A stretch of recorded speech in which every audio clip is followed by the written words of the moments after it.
Over here, line up. Dude, in the back, go. All right. Talked to you guys yesterday. Still on the film, catching up with you and everything, you know. But I do have one question, okay? If I remember correctly, and correct me if I'm wrong, you know, each day you would get directions left out for you on what was going to happen that day.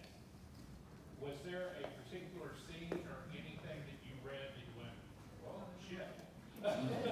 Yeah, I'll answer that one. Yeah, so each day we would get, we would have a GPS before GPS was a thing, and in that GPS was programmed waypoints. Craig Hale, Special Forces, was one of our producers. And so they scouted out the locations of the two different sections of woods that we were going to be in, which PS were really pretty easy woods to get out of. There were street crossings and guardrails and giants. However, the GPS would tell us, so let's say we're at waypoint 3, it would say you're going to go to waypoint 4.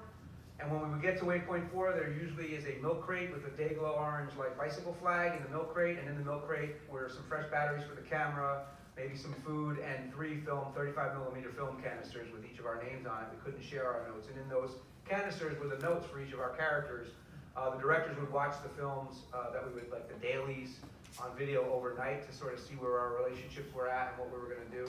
Obviously, they had it all planned out beforehand as far as what the waypoints were. So each of those notes were in the canisters saying, you know, Heather's might say you want to go east, Josh's might say you want to go west, and mine might say you want to stay put. So it just kind of create tension that way. So the one that I was most surprised about is on day 7, or on day 8, so we knew it was the last day of filming. We knew that we were getting on a bus on November 1st. It happened to be Halloween, October 31st. In the note, because we had gotten into a car on the last day and drove to a different patch of woods. And I apologize if some of you heard this story, but so I'm like, why are we going to a whole different section of woods? It makes no sense to me. I can't figure out why they would do this. And my note said, when you hear something tonight, which would have been Josh's voice, that I didn't know, when you hear something tonight, follow the noise all the way up until you can't go any further, let Heather join you, and then go all the way down, leaving her behind. So I'm thinking like it must be a hill. Like I can't figure out what this note means. It's so different than any other note I had, and trying to figure out why we would, I said maybe there's like a really long hike up the hill, because that's why we're going into these different sections of woods.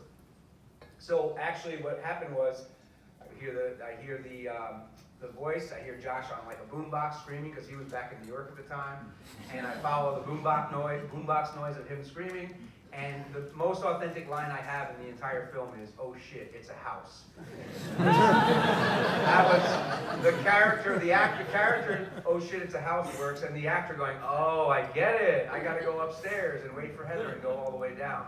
So it was a note that I didn't understand until I saw it, and then we had walkie-talkies to contact the directors whenever we wanted. We tried to be very minimal about that. That was more about safety and being in danger if somebody broke their leg or something, which none of us did, thankfully. But so I walkied Ed, like before we went to sleep, Heather and I, and I was like, "Hey man, I'm gonna mess this up. I know it's the last day. Like, what is this? Go all the way up." He said, "I promise you, when you see it, you'll understand. Please get off the radio." So I did.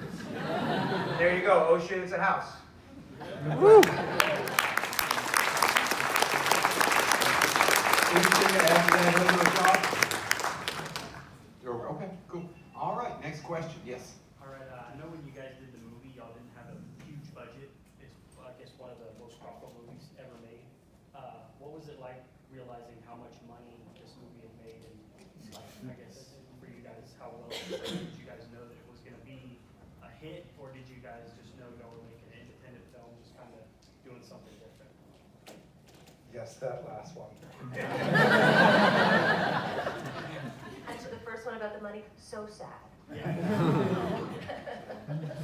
They're not going to talk about the money.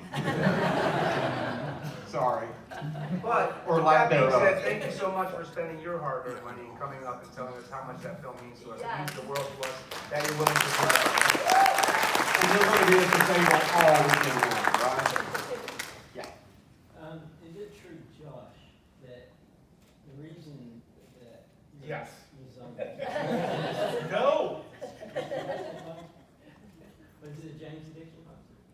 I did, when I got, because originally in the script, Mike's character was gonna go missing first. and I was gonna miss the James Addiction concert in Bowery Ballroom in New York, and I was a little bit bummed about that. But then because the guys who were directing and producing were watching the dailies, they would go back at night and watch everything that we filmed from the day before. So they were kind of writing on the fly as we were improvising the dialogue, and they were setting up a structure for us to react to. They would then go see what we actually got in the can and how that made sense narratively, and kind of project forward in terms of character relationships. And they were like, Josh and Heather are just at each other's throats too much. If we take Mike out, they're just gonna kill each other. And so they pulled Mike out, and they were really apologetic.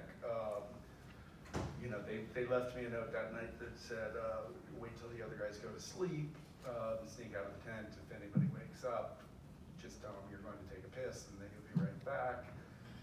And so I did, and they were like, you're out, you're dead.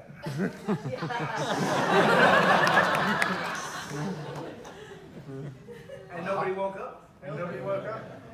Thank you. And I peed on both your faces. So much love after all this time.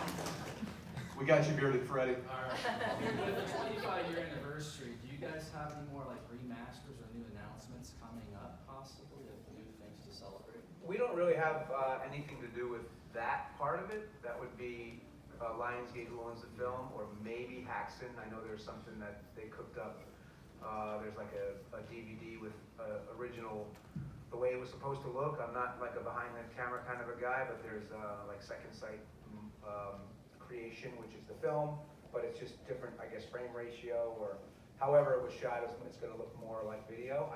It's also really funny with this specific movie, as opposed to like restored to Lawrence of CinemaScope 70 millimeter. It's like restored to Walmart high-end. As the filmmakers originally intended. He made it just look just as bad as it was supposed to. I completely get that. I'm thinking every time they re-release The Evil Dead, it was shot on 16, right? Thank you. All right, next question. So this is kind of for each of you, but, and you touched on it with how impactful this movie was when really looking at it. It seemed almost simple in terms of getting lost in the woods, finding a house, and even the final scene of standing in a corner. With how terrifying that was. Did you all know while you were filming it how impactful this would be to horror as a genre? Well, definitely not. Like, if you would have told me that I would be sitting here 25 years later talking about the film that we'd got out of Backstage, no, it would have seemed absolutely absurd to me.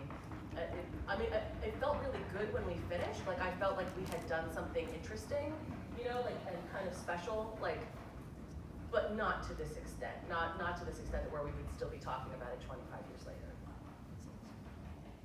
I knew it all along. No chance. We got to Sundance. I thought that would be sort of the pinnacle of where this thing went, and that was sort of like, wow, this is amazing. We're young actors. We're in a film at Sundance. That was sort of a big dream come true. So then anything after that was like kind of mind blowing. Yeah. That's awesome. And also remembering that artists are historically terrible when it comes to capitalism. We just kind of make shit, and sometimes a lot of people are like, we want to buy what you made, and quite often they're like, nah, I would rather buy a Twix bar.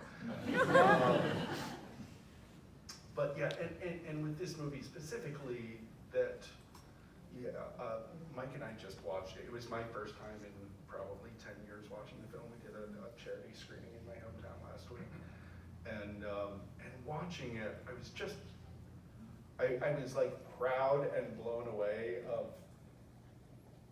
of the film just autonomously, just this like little punk rock experimental movie that was made kind of